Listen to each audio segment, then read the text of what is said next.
dɔw bɛ faransi k'a ye ɲininkali kɛ safa fɔlɔ min bɛ alimami kɔfɛ Côte d'Ivoire ko safa fɔlɔ min bɛ alimami kɔfɛ a bɛ daminɛ alimami kinin de la ka taa a bɛ daminɛ alimami kɔfɛla de la safa bɛ a daminɛ alimami kɔfɛla de la a bɛ komi ni mɔgɔ fila bɛ sali i b'u jɔ min ni alimami ni mɔgɔ fila bɛ sali u bɛ jɔ min a kɔfɛ donc safa kelen safa fɔlɔ filanan sabanan fo ka taa misiri fa safa bɛɛ bɛ daminɛ ni camancɛ de safa bɛ daminɛ ni camancɛ de alimami kɔfɛla wala a bɛ kɛrɛfɛlaw fa ka taa fo ka taa safa dafa minnu nana misiri la n'u bɛ taa fo safa laban ka taa jɔ ye mɔgɔw nana fara-faraw kan ka safa tigɛ ka taa kɛra kina kɛra numan ye o tɛ sunna ye safa bɛ daminɛ ni camancɛ de minnu nana bɛ jɔ camancɛ de tawassatul imam a nana hadisa dɔ la ya alimami kɛ a ka camancɛ la safa bɛ daminɛ ni camancɛ da wala a bɛ kɛrɛfɛlaw dafa ka taa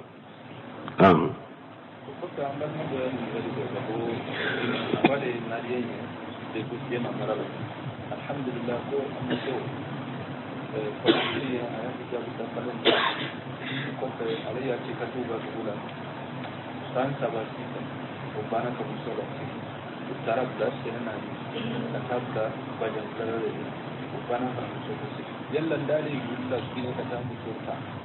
ko aba profana ba shi bala bon kombal makke do be lajine kommaliyende don wale sigilen be lajine Conakry ale n'a ka muso de tun bɛ yen alhamdulillah ka muso ye diina faamu ka sunna faamu ka hijabu ta mais ale ye muso bila ka taa bɔ a ka mɔgɔw la burusu la ko san joli a bɛ yen ko san joli ko san saba ko muso b'u bolo yen k'u y'a bila sɛnɛw la baaraw la a bɛ banjanbila la hijabu tɛ dɔn ko na yala ale wulila ka bɔ lajinɛ kana muso in ta ka bɔ a ba kɔrɔ ka taa n'a bɛ junubu sɔrɔ wa ka ɲininkali ye nin de n'a y'a sɔrɔ ɲininkali a ye min fɔ nin ye tiɲɛ de ye ne y'a fɔ ya ka kɔrɔ n ko min ye cɛ e ka furumuso ka baara k'i ba ye wajibi tɛ a ma wajibiya ka furumuso ka ko a ka baara kɛ e ba ye dɔnkɛbagaw bolo n'i ye muso furu an ka laadaw la y'a sɔrɔ i ni ba bɛɛ a kɛra masalaha ye a y'i dɛmɛ i ka ba ladonni la a y'i dɛmɛ ka baara kɛ i ka ba ye k'a ka baaraw kɛ ko ɲuman de don ni muso jɛnna n'a ye k'a kɛ masalaha kama ɲuman de don baasi t'a la mais ni muso min ma jɛ n'a ye ko a ka baara kɛ i ba ye i k'a dɔn silamɛya sariya ma wajibiya ka dɛ kana fɔ i b'a bugo fɔ k'a kɛ kana fɔ n'i ma kɛ n b'i bila o tiɲɛ t'i bolo dɛ silamɛya sariya ma wajibiya muso ka i ka muso ka ko a ka baara kɛ e ba ye e min ye a den ye a wajibira e de ka i bɛ se ka baara kɛ i bangebaga ye i k'a k'a ye mais a ma wajibi i ka muso kan masalaha kama i ka muso bɛ se k'i i dɛmɛ i ba la ka ladon a bɛ se k'i dɛmɛ la mais a ma wajibiya kan donc o sugu la jɔn ko an ka burusu bɛ yɔrɔ cogo min an bɛɛ b'a dɔn ni kɔni ka muso adabu de wa k'a mara bɛ k'a bila sunna kan kana bila ka taa yɛrɛ n'a bɛna n'u ma fara ka bɔ hijabu in na n'a hijabu bali mana i ma i b'a sɔrɔ naani ɲɛ tuguna min kɔni taara ni sisoti ni gawulu kɔni bɛ bila u t'a dɛmɛ la u b'a bira baara minnu u t'a dɛmɛ la u b'a lagosi de ka safute de k'u bɔ a bolo ani sali min bɔra i fɛ yɛrɛ dɔ bɛ bɔ sali yɛrɛ ninnu de la a tun bɛ nafila su minnu k'i bolo yan n'a taara ye wa a b'olu bila o donc an bɛ min fɔ a ye n'i yɛrɛ y'i ka muso don nin cogo la wajibilen yɛrɛ de b'i kan wuli i ka t'i ka muso ta a ka diinɛ bɛ ɲɛ cogo yɔrɔ min i ka taa n'a ye o yɔrɔ la an b'o de fɔ ka baara kɛ i ba ye a wajibilen t'a kan hali ne ka cɛkɔrɔba depuis ne ma dɔn taamaw na n'o hadisa kalaw na ne ka cɛkɔrɔba tun bɛ nin fɔ wagati bɛɛ a k'a ka musow filɛ muso mɔgɔ i ka cɛ i muso ka baara k'i ba ye a ko wajibi tɛ o a b'a kɛ k'o kɛ a ko wajibi tɛ a ko silamɛya ma bila o kan depuis an b'an ka fiqh kala la an ye ninnu dɔn masalaha de don n'u b'a kɛ menin ka bara kere iba ka bara yere kera de sa babu ka hijabu de la ka bwakala boto na ka sunna la wajibi tai ka muso tai ka la shire mai san saba yere mugoni ka muso cero e balawde we to nyali de san saba yere ini ka muso ce ko be ka bange bagal lado afurlo de kama ama furo kama wo yere to nyali yere de folo kata muso mawo ja ko tai ka muso tai ka shire mai wo de wajibi lembika ko ka andal ma do ya ni galin ke ko ba de muso do de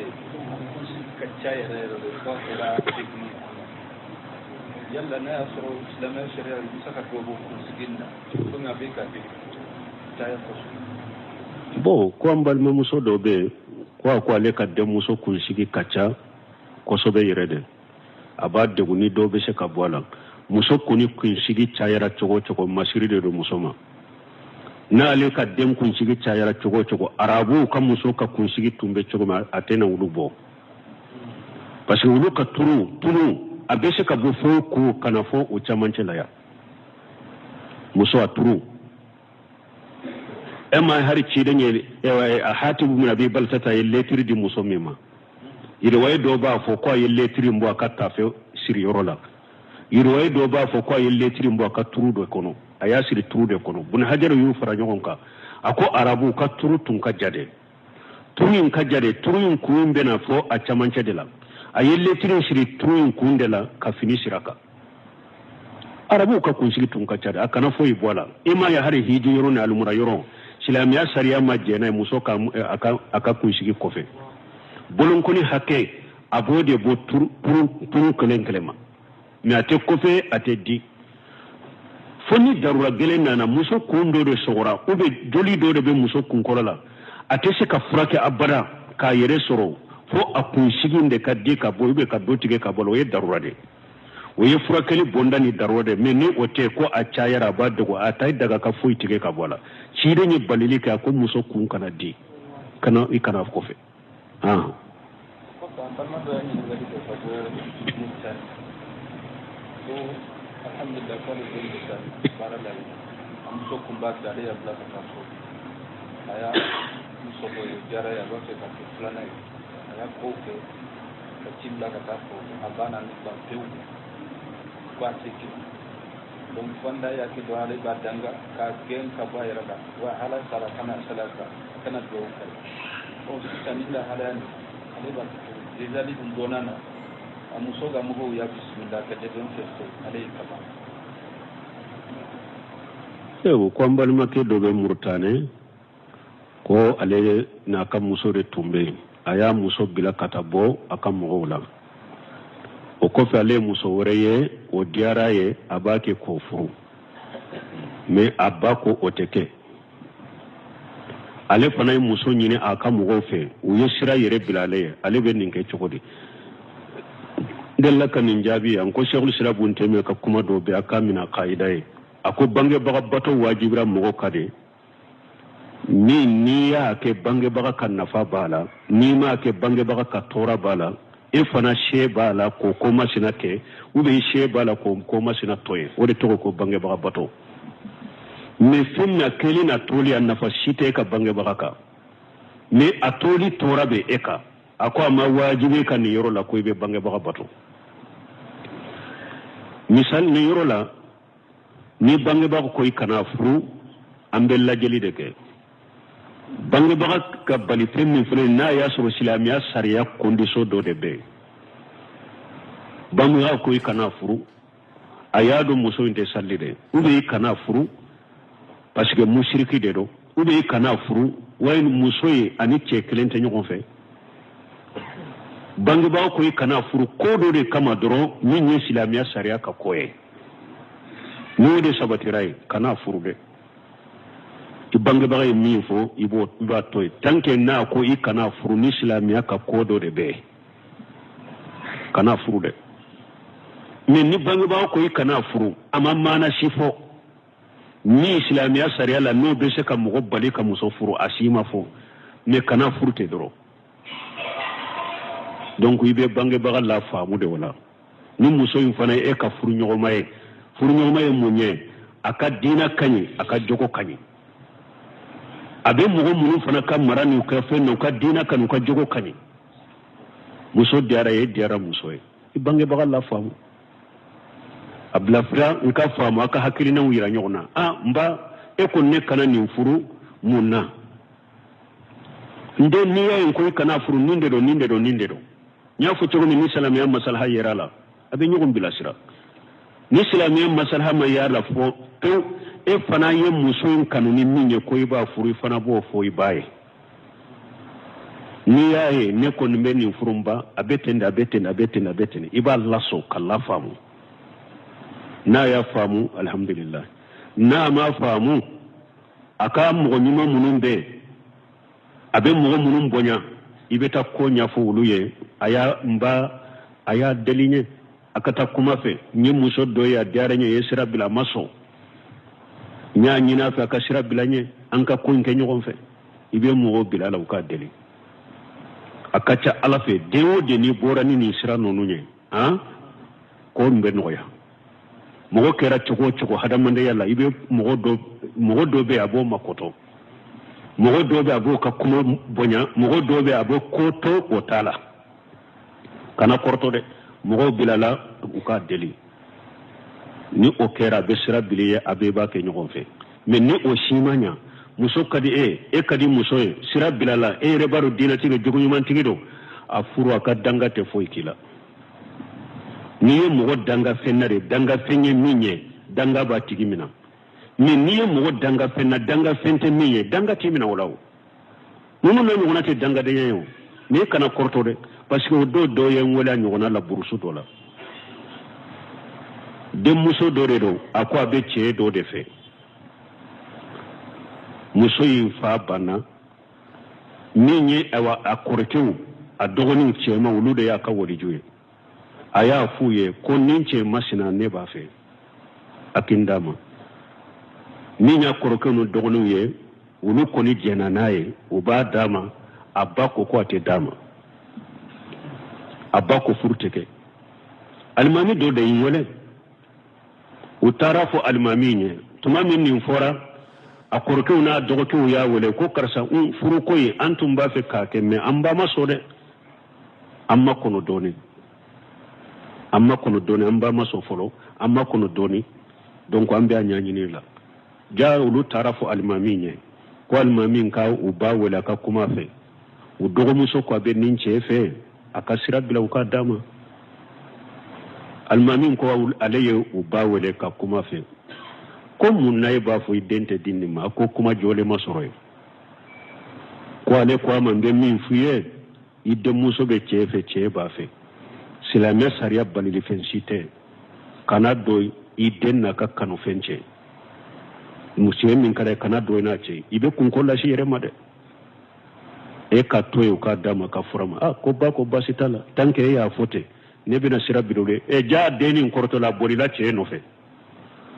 deni kortola amma ko na le fana kortola wala ko bolila che no fe kata dugu werela mogo were ka soro e ka furu don ano che inche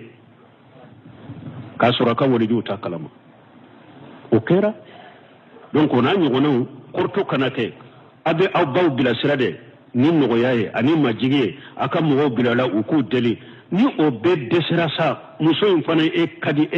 ete se ka karako parce que ni muso kadi mogo ube muso chedo kadaye mu ma nyogo soro fo katu sa haklite bo nyogona awa tara che fe atese ko kanu abada hakili te siga bonne ni be nyogon ka fana ni ala enselanya tedo ute kisi nyogon mafana anyo fana chama nyo donc nuna nyogona bange baga che mado muso mado uka sabali ka hakili suru nuna ni ka sara bere be jamana in kono de anka fara fina anka jamana kono tora bere bade be mugo kaya donc ka soro ba muso nunu yere awte woli juye kera denkera cheyo ba muso ta woli juye denkera musomani ba muso ta woli juye ta koni de doro ni afa ba di chemina bika hakilina nyina ba sarila doro mba fe ka karsa di karsa ma banna ni jenana ya fule ni ma har jenana islamiya sariya ta daga furin kabbale kama te woli juye ko ko be bewa faade bolo ani demuso nyere karasa mba fe kidi karasa ma iba fe wa mba fe abana etaye de kika hakilna nyini etaye fana demuso ke ade ba mba ko binde karasa ma ko chogori ni jena na fule ni ma jena ya hari ni demuso ni ko kana furwa yiso sa furla foi taka shi ka danga ika tire ka danga ni alama fare ka danga be sagima alaka hakilman dama donc ambe min fon nin kanyini kalila awa nyemmin fa ba ka chogola nimba baba na pew ale nimbe muso fa tisika karako dina tigire jogo tigire aka furu ni baya danga chogo chowa yana ate foi kala ama danga denya ke wa alaikum salam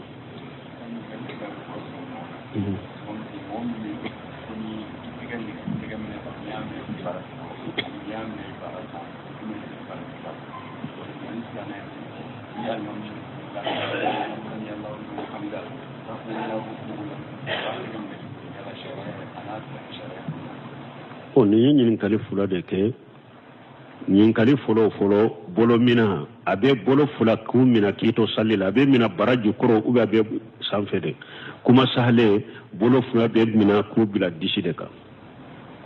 hadisa min nana ku mina barakoro hadisa sahalente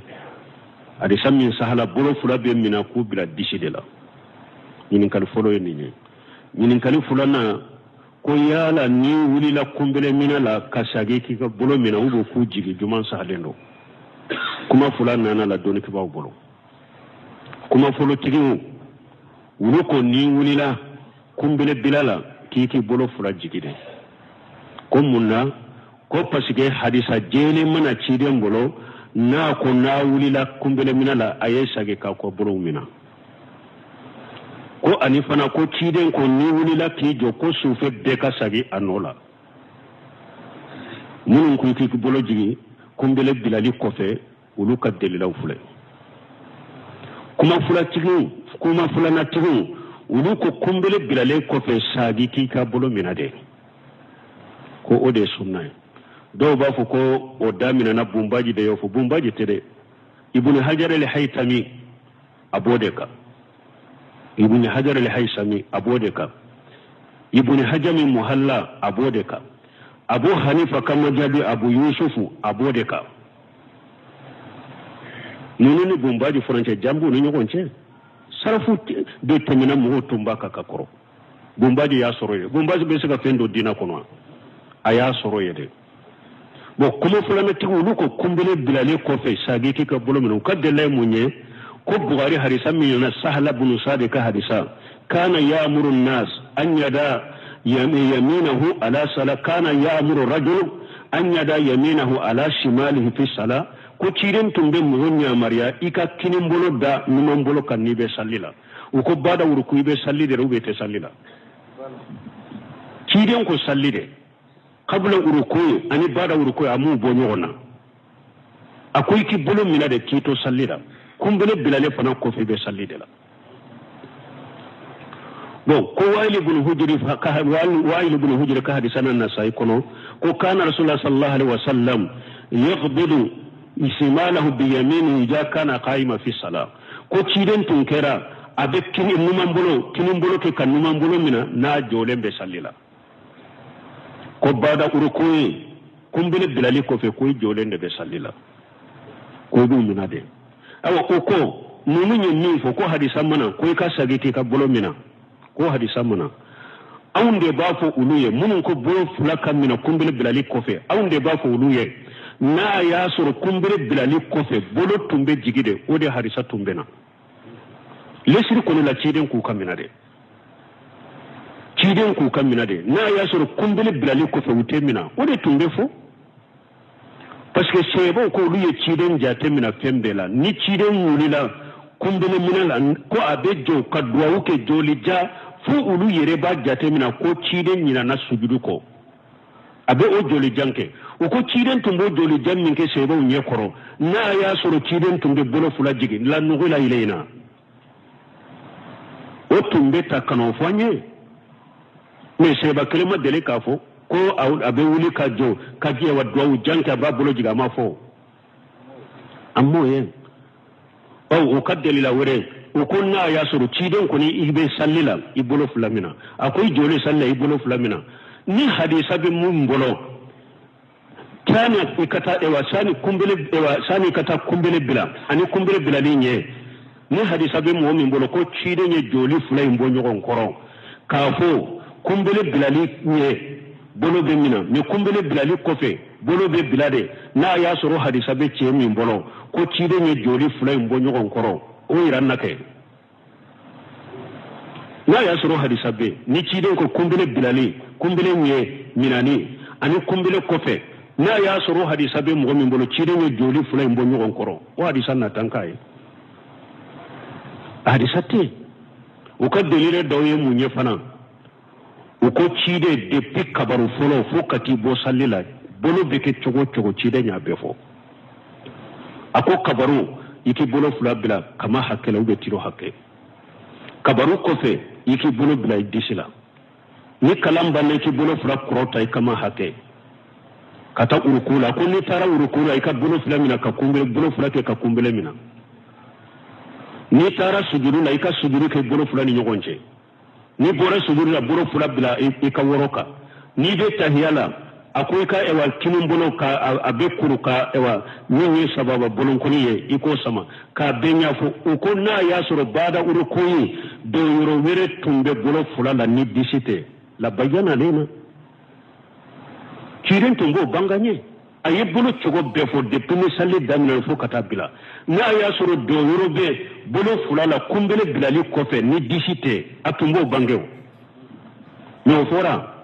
o ma fo donc mbe min fo comme Cheikh Abdallah Bomba tumami ayeli irisala dilaninka ka ba ako kuma sahalenye ninye bada uruku yo kabla uruku yo bolo fula be mina salila de ore kiren ka sunnai tumami ye Muhammad ibn Salim seminu fana nyininka ko dode ya nyininka ko ale ya kala kitabu do kono abe kiren ka salli chigofo ko ikika bolo mina kumbele bilaye ko biriya do ako sana de kan nyininkali njabi folo ako biriya ye kuma giriman bade niveau fo mogoye aka sora ye kodo de ke delate ko mina ne kafu e ka istihadu do yo so dora ye min ke ka ke biriya ye ako mogo ki yere koloso made ako ka soro mun be bolo mina kumbere bilali ko fe ako nasu ni hadisa sahalen be wudude tala ako de ka giri o de sabati lendo aw munun ko ewa sufe be ka saga nolawo nan taro hadisa no fe o hadisa yire korobe ye ika kokolo de ka jo na ko ewa ika jo sufe ka saga chugula mana ni kumbele mina kokolo kulente wa uli ke jode fo ika kokolo inka jo parce que donc le mu uli la kumbele mina na kokolo te jo be sage kata sujudula hatta yauda kull qafari ha ila mawdihi oko oye kokolo de anana hadisa wurila la salata liman lam yaqum sunubahu ko sallite mo ni i kokolo masabati sallila sinu nantara hadisa jahiru yere law ni kokolo be ka saga no law sani ikata kumbele minada bolo fula tumbe mi ni wulila ko saga no lage ni tara hadisa yere jahiru no fe ni wulila bolo fula tumbe chogomi usagu disi kagay ko hadisa be irebe ke delele ukaw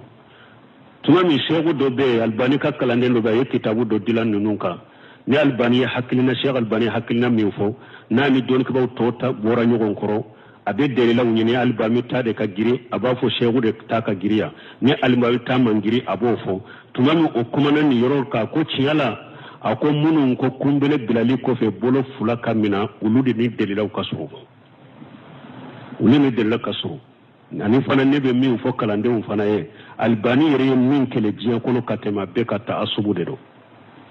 ka fonni ndoni to baga de ben ni na nya kanu mbale de ka kuma umila nte de la weru laje nte don ko bangore ka kuma laje o yeta asubu de Albani min fo ka kitabu kono sifatu salatin nabi me anyogona doni ko baga weru ye aradu kaka uko Albani dan temena tumami kiki bolo mina kumbele bilali kofe nayo oke bidiyaye wa gadi asrafa albani yijala haja bidiyatun dalala bunugo dobe don ke baw farala nyugo ka kasara taw laje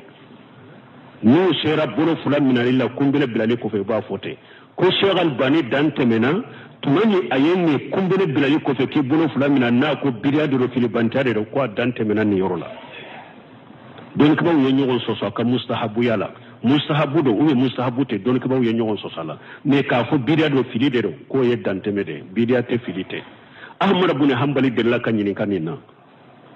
kumbele bilali ko fe kin ka bolo mina de ba ube ka jiga ahmad ko ibi wala na kadiya amina na kadiya jigi don ka ba ko na ya suru bolo minani kumbele bilali ko fe bidia do ahmad be mo bilala ate mo bilala donc mo kan nonu kolosi bo kayira ka fo fana mbe min faraka ni ni masaila sisi hadiya mo kana kele nin ko fe e mo kana nonu kana ke sabawe ka silama fula bula nyogona na be nyogon juguya ka nyogon koniya ka nyogon ke filibantie ka nyogon ke bidia mo ni masaila sugu man kan ko o ke silama uchela ni eye delaw famu cogomi ake ni nya ka delaw famu cogomi ako ke akana kele ka akana nyogon juguya akana nyogon ke filipante ambo defo ni ka faraw ka koni ni ngiriya nendo ni sahalendo bada urukui kumbele bilali ko fe ki bolo flam ni bisila ode sunnaye ode ka giro de rajihu insigira Sheikh Abdul Muhsin Abadi Koro harisa domba min be Madina sisa asibe sambi segini ko uya nyinenka ko bolo bilali kumbele bilali kofe ako kuma fula bala kuma fulu tubu ko ka jigi kuma fulan tubu ko kamina ko rajihu min ka giri kumbele bilali kofe bolo fula mina ode ya rajihu ye muftu yode fo ode be lajina daiman be kana bombaji ka me sariya bilalente de aya soro yede alaka hakil mandama subhanakallahumma rabbuna bihamdika ashhadu an la ilaha illa anta astaghfiruka wa atubu ilayk أيضا مغندرون أعوذ بالله من الشيطان الرجيم لقد نصركم الله في مواطن كثيرة ويوم حنين إذ أعجبتكم كثرتكم فلم تغن عنكم شيئا وضاقت عليكم الأرض بما رحبت ثم وليتم مدبرين بسم الله الرحمن الرحيم والصلاة والسلام على نبينا محمد وعلى آله وأصحابه وسلم تسليما كثيرا سبحانك لا علم لنا إلا ما علمتنا إنك أنت العليم الحكيم أستغفر الله الذي لا إله إلا هو الحي القيوم وأتوب إليه اللهم انفعنا بما علمتنا وعلمنا ما ينفعنا وزدنا علما